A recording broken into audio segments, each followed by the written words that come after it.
What techniques do GPUs use to save VRAM? Imagine playing your favorite game and noticing smoother performance even on a graphics card with limited memory. How do GPUs manage to do that? Well, they use some clever tricks to cut down on the amount of video memory they need. Let's explore how they do it. First up is neural texture compression, which is a fancy way of saying that artificial intelligence helps shrink textures. Instead of traditional methods that break textures into blocks, neural networks learn to compress textures more efficiently. This can cut texture sizes by up to 90% without losing much visual quality. It's like packing a suitcase smarter so you fit more in. But to use this tech, the graphics card needs special AI hardware, like NVIDIA's Tensor cores or AMD's AI accelerators.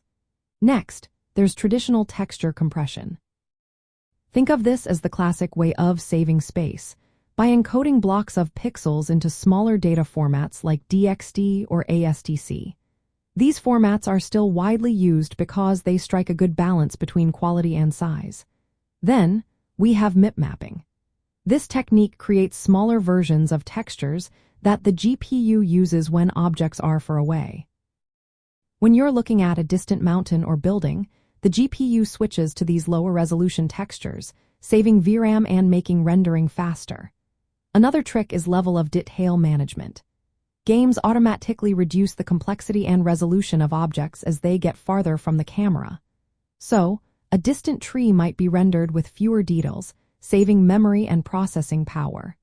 Streaming textures is also key. Instead of loading all textures at once, the game dynamically pulls in textures from storage as needed.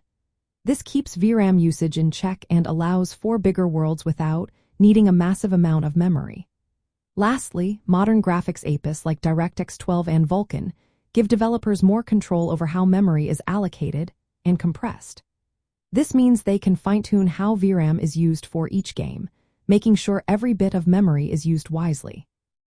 All these techniques work together to help your GPU run smoothly, even if it doesn't have the largest VRAM capacity.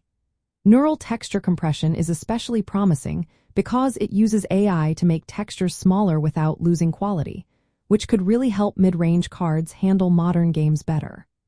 But, of course, these methods depend on game developers adopting the technology and hardware supporting the necessary AI features. Meanwhile, traditional methods like mipmapping and texture streaming are still the backbone of VRAM management. So, next time you notice your game running smoothly on a mid-range card, remember it's likely using some of these smart tricks to save VRAM and keep your gaming experience seamless.